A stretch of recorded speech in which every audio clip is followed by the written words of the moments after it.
Hello friends, welcome back to my channel CPCT exam preparation. आज की इस video में हम देखने वाले हैं 17 सितंबर 2022 में जो क्वेश्चन पूछे गए थे उन क्वेश्चन को डिटेल वाइज, क्वेश्चन नंबर 1 से लेकर 11 तक। तो आइए देखते हैं। पहला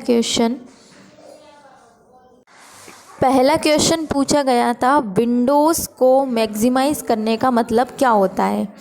तो मैक्सिमाइज, इसमें ऑप्शन पूछे गए थे, उसे पूरी क्षमता तक भरना, इतना बढ़ाना कि डेस्कटॉप पर फिट हो जाए, सिर्फ एक जैसी फाइलों को ही अंदर रखना, या उसे रिसाइकल बिन तक ड्रैग करके ले जाना। तो मैक्सिमाइज़ क्या होता है? विंडो, इसका सही आंसर है विंडो को इतना बढ़ाना कि डेस्कटॉप पर फिट हो जाए। तो मैक्सिमाइज़ कैसा होता है आपको पता है। किसी भी प्रोग्राम के कोई भी विंडो अपन ओपन करते हैं तो उसमें 3 बटन्स कॉर्नर में राइट साइड में ऊपर की तरफ दिखाई देते हैं। एक रहता है मिनिमाइज़, एक ये मैक्सिमाइज़, रिस्टोर डाउन और एक क्लोज बटन। तो तीनों को मिलाकर बोला जाता है कंट्रोल बटन। और जो फर्स्ट वाला होता है इसको बोलते हैं हम मिनिमाइज़। मिनिमाइज़ करने पर विंडो छोटी हो जाती है और टास्क बार पर चली जाती है। लेकिन यहाँ पूछा गया है मैक्सिमाइज़ का, तो ये जो बीच वाला बटन होता है यानी कि विंडो को फुल स्क्रीन करने के जो काम आता है वो मैक्सिमाइज़ कहलाता है। और फिर ये थर्ड बटन होता है, ये क्लोज बटन होता है। इस पर क्लिक करने पर एक्टिव विंडो बंद हो जाती है। तो विंडो को मैक्सिमाइज़ करने का मतलब क्या होता है? इतना बढ़ाना कि डेस्कटॉप पर फिट हो जाए। तो ये मैक्सिमाइज़ है। इसके बाद हम अगला क्वेश्चन देखते हैं। अगला क्वेश्चन पूछा गया है, एक पहले से लिखा हुआ सूत्र है जो एमएस एक्सेल में स्वतः गणना करता है।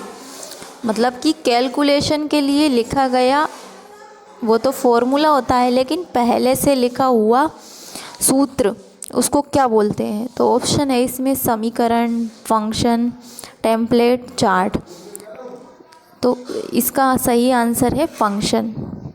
तो एक फंक्शन पहले से लिखा हुआ सूत्र है जो कि एमएस एक्सेल में स्वतः गणना करता है, यानी कि ऑटोमेटिक कैलकुलेशन करता है।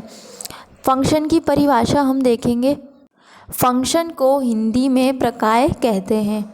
एमएस एक्सेल में फंक्शन पहले से बनाए गए फॉर्मूला को कहा जाता है जिसे एक निश्चित कार्य करने के लिए तैयार किया गया है। तो यह क्या है? फंक्शन की डेफिनेशन है। फंक्शन को हिंदी में क्या कहा जाता है? प्रकार्य। प्रकार्य मतलब कि एमएस एक्सेल में फंक्शन पहले से बनाए गए फॉर्मूला को कहा जाता है, यानी कि यह प्री डिफाइन होता है जिसे किसी निश्चित कार्य को करने के लिए तैयार किया गया है। ये अपना सेकंड क्वेश्चन पूछा गया था सीपीसीटी एग्ज़ाम में। इसके बाद अगला क्वेश्चन पूछा गया है, पीडीएफ एक फ़ाइल फॉर्मेट है जिसका मतलब पीडीएफ का फुल फॉर्म क्या है? यहाँ पर पीडीएफ। तो पीडीएफ का पूरा नाम है पोर्टेबल डॉक्यूमेंट फॉर्मेट। पी से पोर्टेबल, डी से डॉक्यूमेंट, एफ से आएगा फॉर्मेट। तो इसका हिंदी में अर्थ होता है वहनीय दस्तावेज। हिंदी में इसको क्या कहते हैं? वहनीय। वहनीय मतलब वहनी दस्तावेज स्वरूप। कुछ लोगों को शुद्ध हिंदी की जानकारी नहीं होती, इसलिए आपको बता दूं कि यहाँ पोर्टेबल शब्द का अर्थ वहनीय या छोटा होता है। जैसे वहनीय या छोटा होता है। जैसे हम पोर्टेबल शब्द का उपयोग कई जगह करते हैं, जैसे कि पोर्टेबल फ़ैन। पोर्टेबल फ़ैन का अर्थ क्या होता है? छोटा पंखा। उसे एक स्थान से दूसरे स्थान पर आसानी से ले जाया जा सकता है। ऐसे ही पीडीएफ फाइल का छोटा रूप है, इसलिए इसके एक्सटेंशन में पोर्टेबल शब्द जोड़ा गया है। यह पीडीएफ क्या है? एक फ़ाइल का छोटा रूप है, इसीलिए इसके एक्सटेंशन में पोर्टेबल शब्द जोड़ा गया है। अब हम थोड़ा सा इसका इतिहास देखते हैं।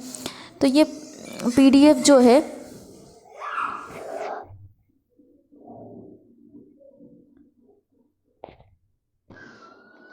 पीडीएफ 1990 में एडोब कंपनी के द्वारा विकसित किया गया है।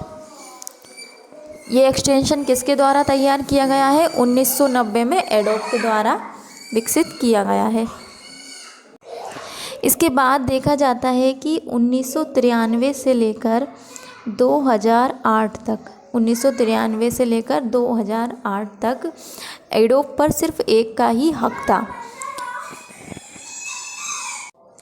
1993 से 2000 तक एडोब पर सिर्फ एक का ही हक था। फिर 1 जुलाई 2008 में एक लाइसेंस जारी किया गया। इस लाइसेंस को कहा गया public patent licence. Public patent licence. इसके तहत पीडीएफ को फ्री कर दिया गया, यानी कि कोई भी इस पीडीएफ का यूज कर सकता है। तो यह पीडीएफ की कुछ हिस्ट्री है। सबसे पहले हमें याद रखना है पीडीएफ का पूरा नाम पोर्टेबल डॉक्यूमेंट फॉर्मेट होता है। हिंदी में इसको वाहिनीय दस्तावेज कहते हैं। ये छोटा होता है, इस कारण इसके एक्सटेंशन के आगे पोर्टेबल शब्द जोड़ा गया है। और यह 1990 में एडोब के द्वारा विकसित किया गया है। फिर 1993 से लेकर 2008 तक यह सिर्फ एक ही का हक था, एडोब का ही इस पे हक था। उसके बाद 1 जुलाई 2008 से एक लाइसेंस जारी हुआ, पब्लिक पेटेंट लाइसेंस। इसके तहत पीडीएफ को फ्री कर दिया गया। यह क्या है? पीडीएफ का इतिहास है। अब बढ़ते हैं नेक्स्ट क्वेश्चन की तरफ। अगला क्वेश्चन पूछा गया है, वह भाषा जिसे कंप्यूटर समझ सकता है और निष्पादित कर सकता है उसे क्या कहा जाता है? तो मशीनी भाषा, उच्च स्तरीय भाषा, अंग्रेजी भाषा, असेंबली भाषा। तो ये अंग्रेजी भाषा तो आप सुनकर ही कट कर देंगे, क्योंकि बाकी की जो 3 लैंग्वेज है वो कंप्यूटर की भाषा है। तो यहाँ पूछा गया है जिसे सिर्फ कंप्यूटर समझ सकता है, तो ये इसका आंसर क्या है? मशीनी भाषा। मशीनी भाषा क्या है? कंप्यूटर की आधारभूत भाषा है। हमें पता है कंप्यूटर क्या केवल 0 और 1 की भाषा को ही समझता है, तो 0 और 1 की भाषा को मशीनी भाषा कहा जाता है। तो ये मशीनी भाषा कैसी है? एकमात्र कंप्यूटर भाषा है जो कंप्यूटर सीधे सीधे समझ सकता है। फिर इसके बाद नेक्स्ट क्वेश्चन पूछा गया है, क्वेश्चन नंबर 5 पूछा गया है, कंप्यूटर के सभी भागों को एक साथ जोड़ने के लिए खालिस्तान एक एकल मंच के रूप में कार्य करता है, उसे क्या कहते हैं? यह CPU, memory, hard drive, optical drive, video card, sound card, अन्य भागों को जोड़ता है। एक एक्सपेंशन कार्ड को सीधे या केबल के माध्यम से भी जोड़ सकते हैं, तो उसको क्या कहते हैं? ऑप्शन है मदरबोर्ड, रैम, रोम, ग्राफिक्स कार्ड। तो यहाँ आप ऑप्शन देखकर भी अंदाज़ा लगा सकती हो कि रैम तो एक छोटी डिवाइस होती है, इसमें इतने सारे पोर्ट नहीं लगा सकते, रोम में भी नहीं लगाए जा सकते, ग्राफिक्स कार्ड भी अलग है। सिर्फ एक मदरबोर्ड एक ऐसा ऑप्शन है जिसमें यह सारे पोर्ट एक साथ लगाए जा सकते हैं। तो मदरबोर्ड को देखते हैं हम कैसा दिखाई देता है। मदरबोर्ड कुछ इस टाइप का दिखाई देता है, जो हमारे कैबिनेट के अंदर लगा होता है, यानी कि जिसे हम आम बोलचाल की भाषा में सीपीयू कहते हैं। तो इसमें सारे एक्सपेंशन सोर्ट अपने सभी जुड़े हुए रहते हैं, जो एकल मंच के रूप में कार्य करते हैं। मदरबोर्ड की परिभाषा क्या हो सकती है? मदरबोर्ड क्या होता है? मदरबोर्ड कंप्यूटर में मौजूद एक मेन प्रिंटेड सर्किट बोर्ड यानी कि पीसीबी है, जो विभिन्न इंटरनल कंपोनेंट्स को आपस में कनेक्ट करता है और बाहरी उपकरण जो एक्सटर्नल पेरिफेरल्स होते हैं, यानी कि peripherals input devices, output devices को कंप्यूटर से जोड़ने के लिए कनेक्शन प्रदान करता है। इसे कंप्यूटर सिस्टम का महत्वपूर्ण भाग माना जा सकता है। यानी कि किसको महत्वपूर्ण भाग माना जाता है? मदरबोर्ड को। तो इस ऑप्शन का सही आंसर है मदरबोर्ड। तो इस वाले आंसर को आप समझ गए होंगे। कंप्यूटर के सभी भागों को एक साथ जोड़ने के लिए एकल मंच के रूप में कौन कार्य करता है? तो मदरबोर्ड। इसके बाद हम देखते हैं क्वेश्चन नंबर 6। क्वेश्चन नंबर 6 पूछा गया है, निम्न में से कौन सा सिस्टम कॉल विंडोज़ ओएस यानी कि विंडोज़ ऑपरेटिंग सिस्टम में संचार प्रणाली कम्युनिकेशन सिस्टम सेल है? तो जिन्होंने विंडोज़ ऑपरेटिंग सिस्टम पढ़ा होगा वो ये आसानी से बना लेंगे, लेकिन कुछ लोगों के लिए ये आंसर टफ लगता है। जैसे इसमें पूछा गया है read, create pipe, set console, ये सभी, तो इसका क्रिएट ऑप्शन सही है। तो इसको हम समझेंगे। सबसे पहले हम देखते हैं कि सिस्टम कॉल का क्या होता है। कंप्यूटर सिस्टम में यानी कि कंप्यूटिंग में सिस्टम कॉल एक ऐसा प्रोग्रामेटिक तरीका है जिसके द्वारा कोई कंप्यूटर प्रोग्राम ऑपरेटिंग सिस्टम मतलब जहाँ से जो एग्जीक्यूट हो रहा है के कर्नेल से किसी अन्य सर्विस से निवेदन करता है। कुल मिलाकर कहें तो सिस्टम कॉल ही वो तरीका है जिसका प्रयोग करके कई प्रोग्राम ऑपरेटिंग सिस्टम से संवाद करते हैं। कोई कंप्यूटर प्रोग्राम सिस्टम कॉल करता है तो वो ऑपरेटिंग सिस्टम के कर्नेल से किसी प्रकार का एक निवेदन करता है। तो system call application program interface यानी कि API के द्वारा ऑपरेटिंग सिस्टम सर्विस को यूज़र को प्रोवाइड करता है। अपने क्वेश्चन में पूछा गया था जैसे कि कम्युनिकेशंस के लिए ये सारे फंक्शंस कार्य करते हैं। Create pipe bracket, create file mapping, map view of file आदि। अगर प्रोटेक्शन के लिए पूछे जाएं तो शायद ये ऑप्शंस आ सकते हैं, तो ये आपको याद करना पड़ेगा। इंफॉर्मेशन मेंटेनेंस में ये सारे हैं, set timer, get current process आदि। तो अभी हमसे कम्युनिकेशन के लिए पूछा गया था, तो कम्युनिकेशन में ये सारे आते हैं, create pipe, create file mapping और मैप व्यू ऑफ फाइल। ये विंडोज़ ऑपरेटिंग सिस्टम में सिस्टम कॉल का कार्य करते हैं। इसके बाद अगला क्वेश्चन पूछा गया है डी का आस्की कोड क्या होता है। आस्की इन्होंने ASCII, तो इसका पूरा नाम होता है इसका फुल फॉर्म होता है ए से American standard code for information interchange. ये ASCII की फुल फॉर्म होती है। अब इसमें इसका कोड पूछा है तो ये है कैपिटल D इन्होंने पूछा है। तो ये कोड होते हैं जैसे कि अगर स्मॉल a रहता है, स्मॉल a स्टार्ट होता है 097 से और स्मॉल b आता है 098 से और 98 के बाद 9900। अगर ये लेकिन इन्होंने क्या पूछा है कैपिटल D, तो कैपिटल्स वर्ड के कोड अलग होते हैं। कैपिटल A का होता है 065 से, तो 065 से तो D का देखो ये स्मॉल वाले कहलाते हैं लोअर लेटर कोड और अपर लेटर कोड स्टार्ट होते हैं 065 से। तो D कौन से नंबर पर आएगा 65, 66, 67 और 68 नंबर पर। इसीलिए हम कहेंगे कैपिटल D का आस्की कोड है 68। तो करेक्ट आंसर है 68। इसके बाद जो नेक्स्ट क्वेश्चन पूछा गया है वो है, अगला क्वेश्चन है OSI ओपन सिस्टम इंटरकनेक्शन, यानी कि OSI की पूरी फुल फॉर्म है open system interconnection. OSI model में कितने लेयर होती हैं, तो इसका आंसर है OSI मॉडल में 7 लेयर होती हैं। अब हम देखेंगे OSI मॉडल होता क्या है। OSI मॉडल का पूरा नाम ओपन सिस्टम इंटरकनेक्शन मॉडल है। OSI मॉडल एक रेफरेंस मॉडल है जिसका उपयोग वास्तविक जीवन में नहीं होता। इसका उपयोग केवल रेफरेंस मॉडल के रूप में किया जाता है। OSI मॉडल को इंटरनेशनल ऑर्गेनाइजेशन फॉर स्टैंडर्ड ने सन 1984 में विकसित किया था। तो इसको कब विकसित किया गया ये भी हो सकता है इस बार पूछ लिया जाए। 1984 में OSI मॉडल विकसित किया गया 1984। OSI मॉडल में नेटवर्क डेटा जानकारी को कैसे सेंड और रिसीव होगी इसको विस्तृत करता है। इसको 2 यूज़र के बीच कम्युनिकेशन के लिए यूज किया जाता है। अर्थात OSI मॉडल किसी नेटवर्क में 2 उपयोगकर्ता के बीच कम्युनिकेशन करने के लिए एक रेफरेंस मॉडल होता है। मेन इसका हमें याद रखना है OSI की full form open system interconnection और कब विकसित किया गया था 1984 में। लेकिन क्वेश्चन पूछा गया है इसमें कितनी लेयर होती हैं, तो इस मॉडल में 7 लेयर होती हैं जो एक दूसरे से जुड़ी नहीं रहती।